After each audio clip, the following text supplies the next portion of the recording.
Hello! Welcome to my bookshelf, and today I wanted to do something to commemorate the upcoming second season of Stranger Things. I absolutely loved the first season, I'm so excited for the second season, and I wanted to do something special. So I decided to do the Stranger Things book tag.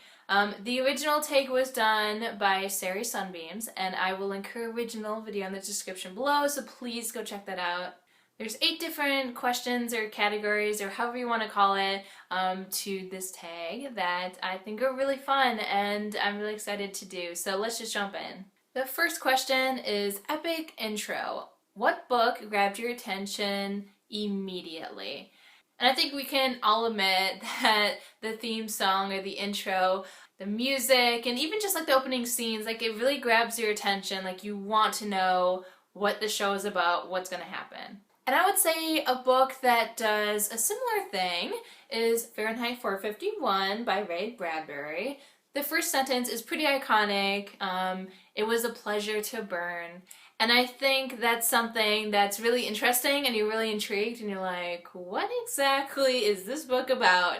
And then you keep reading and just the way that it's written is really engaging and there's a lot of very visual descriptions in here that make it more vibrant and alive when you read it, and so it's just engaging all the way through. Like right away you're jumping into the story and you just want to know more about what's happening and what this world is like, and I would say that's the same for Stranger Things. So I thought this is a perfect pick for an epic intro.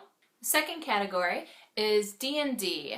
Name a fantasy world that you would like to experience yourself. And just as a side note, I played D&D before, and let me tell you, it's a really challenging game. And just like in a fantasy, you and your friends have created this fantastical world of your own imagination, and you're free to explore it however you want. So it's like you get to create whatever fantasy world you want, and then you get to explore it and do literally anything you want in it. I mean, within reason. So the possibilities are really almost endless in what you can do in your D&D world, and it's a really fun experience. I would definitely recommend it. It's not easy, but it is a lot of fun, and I commend these boys for playing D&D. And I think that it really has helped them a lot in trying to find their friend. And I think a book that presents to us an amazing fantastical world is, of course, The Lord of the Rings. I specifically would like to explore the Shire and Rivendell. I think that they'd be amazing and hopefully not super dangerous and scary like the rest of Middle-earth seems to be. Admittedly, I was thinking about choosing, the Wizarding World, which is obviously a place I would love to go, but I thought I would try to not pick Harry Potter for every single answer, so I went with Middle-earth. Well, very specific parts of Middle-earth.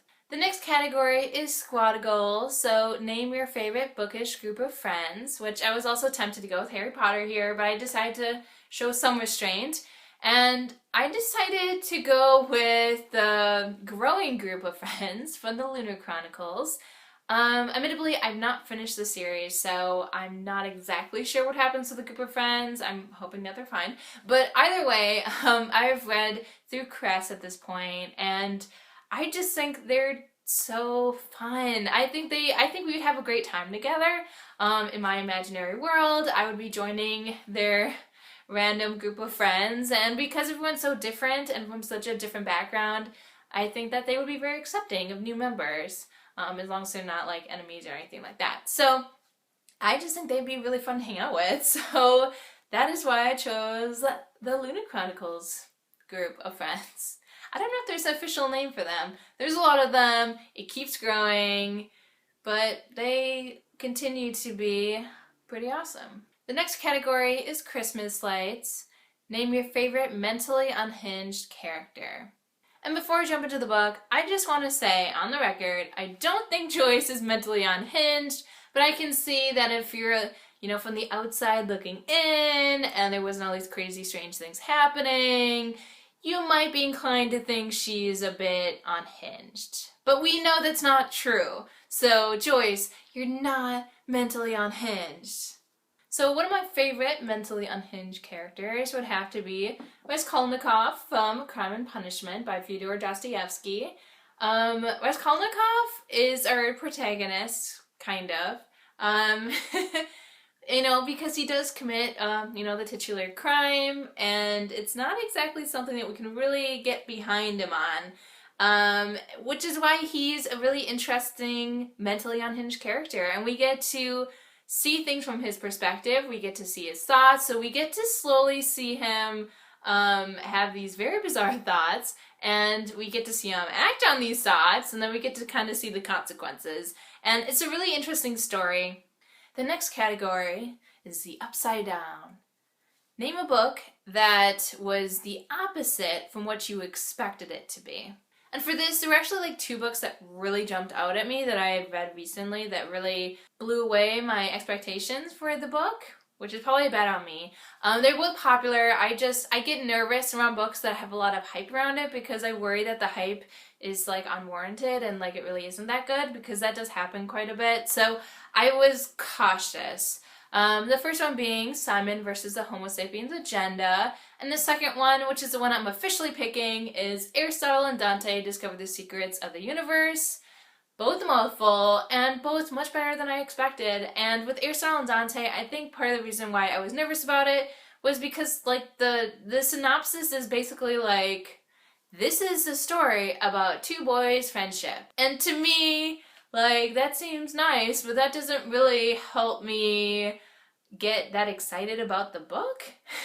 So, I mean, I'm glad that they didn't spoil anything, so kudos to you, but I think it's hard to market a book on that alone. But I am glad that it is a book that has done really well for itself, and I just think it's a really well-written book with a lot of really important themes and messages. And yeah, it's about a lot more than just these two boys. I think there's a really big element about the family and just identity in and of itself. I mean, both these boys are going through puberty, and they're just trying to figure out, you know, where they fit in the universe. The next category is mad scientists. Name the freakiest dystopian government. My first thought was 1984 by George Orwell, but it's been a while since I read this book. But I decided to go with the book that I have read more recently, so I'm more up to date on the freakiness and cruelty of this dystopian government. And I decided to go with Anthem by Ayn Rand. So in this dystopian government, the individual is completely useless. They try to eliminate it as much as possible. It's all about the collective, the good of the entire society, not just you. And in fact, the word I does not exist in this society because there is no I, there is no individual, it's just we. Even when you're talking about just you, it's we. And this, again, like in and of itself, like the idea of like doing things for the good of others, like that in and of itself isn't a horrible idea. It's just the extreme way that the society takes that ideal and they kind of run with it in a way that's just, it's too much, it's too extreme. And again, it stomps out the individual, which is a problem because we are individuals and we need to be an individual. We can't just only be about the good of everyone else and completely ignore the individual. So to me personally, this sounds like a very oppressive government. You're not allowed to do anything by yourself. Anything that you do by yourself or for yourself is evil. There's also just a lot of extreme rules as well. You're not really allowed to talk to anyone that isn't doing the same kind of job that you're doing, unless in very specific situations. You can't talk to the opposite gender, and again, unless you're in this mating ceremony. Like, everything is just so intense and so extreme, and it's just too much. It's very stifling, and I don't like that. They don't really push to learn more things as well. Like, it's all about like, well, we already know all this stuff, and we're not gonna try to learn anything new, which also makes very little sense to me, and it just does not sound like a fun place to live. So that's why this is my choice for freakiest dystopian government. The next category is the Demogorgon. What scary bookish creature would you not want to try to come through your walls? And for me, this was a pretty straightforward answer, and I had to go within the Harry Potter universe, and I'm going with the Dementor, because not only would it be horrible if they even tried to come through your wall, because like they would still be sucking like the hope and the optimism and just everything good from your life, just to be like seeping out of you just as they're trying, and then you probably would just not even want to run away, and then it would be able to kiss you and take your soul, and it would just be horrible. And I think that's something really scary about Dementors, is that it doesn't even have to be that close to you for you to feel their effects and the coldness and the isolation and just the horribleness of being left with your like worst memories. Like, wow, that sounds horrific. And of course, the ultimate price of losing your soul would be beyond horrific. I mean, I couldn't even imagine just being like an empty shell of a person. And the last category is Cliffhanger, a book that left you wanting more. And I would like to say that I don't think that season 1 of Stranger Things is actually a cliffhanger in the traditional sense. It's not like you're left on a cliff and you're like, is he gonna fall off? I don't know what's gonna happen. It's not that dramatic. I think that season 1 wraps up, for the most part, you know, the main threads of, you know, what was happening in the first season. But it, you know, in the last, you know, I don't know, 10-15 minutes of the season, there's kind of new things that are kind of presented to you as like, ooh, like what's gonna happen next kind of a thing. But I don't think it's like in a traditional cliffhanger, but it definitely leaves you wanting more. So I definitely agree with that part of it, but not the traditional cliffhanger part. If you haven't watched it, I don't want you to think that's a complete cliffhanger, because that would be like really annoying. I hate when things do that. You know, like where they open a door and then it turns to black and you don't know who's behind the door. Like, it's not quite like that. But I would say a book that fits this cliffhanger definition in both respects is A Cure for Suicide by Jessie Ball. Like, not only is it a traditional cliffhanger, like someone is being asked a question and we never get their answer. And it's kind of an important question also, so it's very frustrating, and it's just like, okay, that's it, the end. But also this whole leaving you wanting more, I just felt like this story had a great setup, and then it just kind of plateaued and then got really bizarre and then ended. And so I just wanted to find out more about this world and what was happening, and I wanted a lot more from this book, and I didn't get it. And it was actually really disappointing because of that. So this is kind of a disappointing cliffhanger, but still a cliffhanger nonetheless. Alright, so that was my Stranger Things book tag.